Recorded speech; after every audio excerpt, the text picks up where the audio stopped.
ધર્મના પગ બતાવ્યા છે, સંસારમાં મારો ને તમારો પ્રાદુર્ભાવ થયો છે, તો એવું સત્કર્મ કરવું જોઈએ ધર્મના માધ્યમથી કે અંત સમયે પરમાત્મા મને ને તમને તેડવા આવે.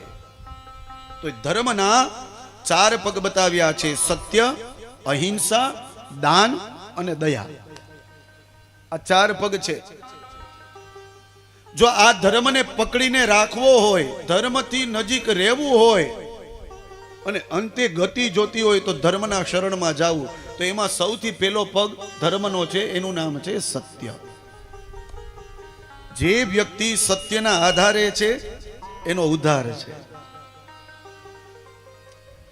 પણ અત્યારના એવો સમય ચાલે છે ને કે આપણે સત્યના આધારે નથી, આપણે તો અસત્યના આધારે છે.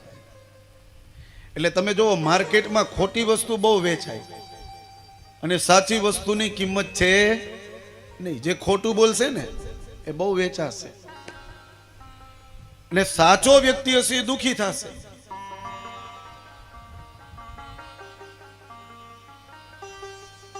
સાચા વ્યક્તિની આપણે કિંમત નહીં કરીએ ને ખોટા વ્યક્તિની આપણે કિંમત કરશું.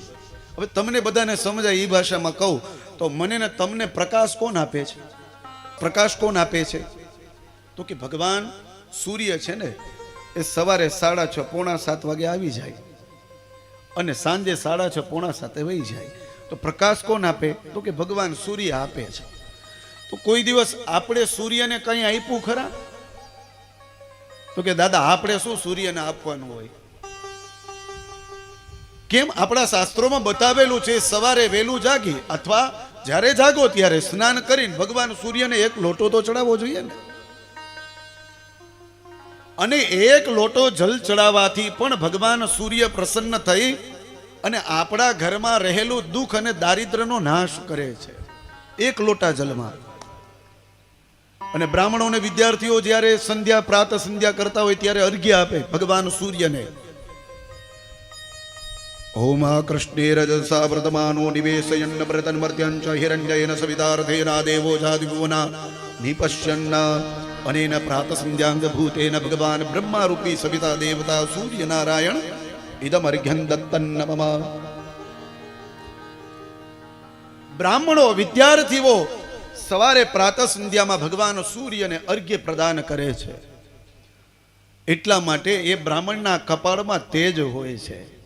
એટલા માટે એ બ્રાહ્મણ આશીર્વાદ આપે તો એ આશીર્વાદ આપણને ફળે છે. યજમાનનું કલ્યાણ થાય છે. કુવામાં હોય તો અવેડામાં આવે, બેંકમાં બેલેન્સ પડી હોય તો આપણે કોકને ચેક આપીએ તો એ પાસ થાય, નકદ બાઉન્સ થાય. એટલા માટે ભાગવતજીના મહાત્મ્યના પહેલા અધ્યાયમાં બતાવેલું છે કે કલિયુગમાં પાખંડ પૂજા છે. કલિયુગમાં પાખંડ છે એ પૂજા છે. જે સાચો વ્યક્તિ છે એ પૂજા છે નહીં, પણ જે ખોટો વ્યક્તિ છે, જે નરાધમ છે, જે દુષ્ટ છે, ન બોલવાનું બોલે છે, ન ખાવાનું ખાય છે, ન પીવાનું પીવે છે, લોકો એના સહારે જશે અને એ વ્યક્તિ કહેશે ને એ સાચું રહેશે. આ બધું કલિયુગનો પ્રભાવ છે.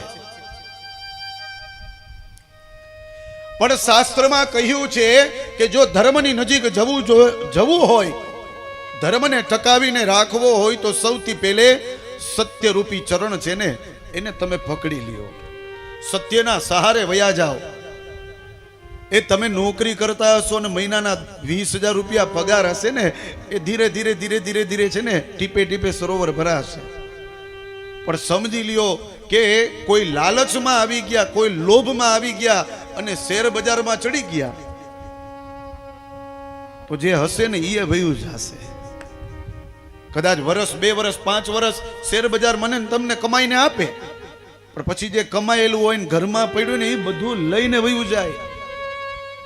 કારણ કે સત્ય એ સત્ય છે ને અસત્ય એ અસત્ય જ છે. આજ નહીં તો કાલ એ સામે આવે. એટલા માટે ધર્મને શરણે જવું હોય તો પહેલો પગ એનું નામ છે સત્ય. વ્યક્તિએ સત્યનું આચરણ કરવું જોઈએ. એટલા માટે મેં કહ્યું હતું ને બીજે દિવસે કે ભગવાન સત્યનારાયણ દેવની કથા આપણે કરીએ છીએ. નારાયણનું એક નામ ભગવાન શિવે આપ્યું, શું? બોલે સત્ય. જે સત્યને સહારે છે ભગવાન એની સાથે છે. એટલા માટે તમે જોજો કે સાચો માણસ છે ને કોઈ દિવસ દુખી નહીં હોય, ભલે એના પાસે ધન નહીં હોય, પણ એના એકય કાંઈ કામ અટકતા નહીં હોય. એનું કામ પરમાત્મા પૂરું કરશે. દાખલો આપું તો નરસિંહ મહેતા સત્યનો સહારો લીધો, કૃષ્ણનો સહારો લીધો, અને એની અંદર કેટલી ભક્તિ, કેટલી તાકાત કે કેદારો ગાય અને હે કૃષ્ણ એના કામ કરવા આવી જાય. સાહેબ, આ તાકાત છે, આ ભક્તિની, આ સત્યતાની.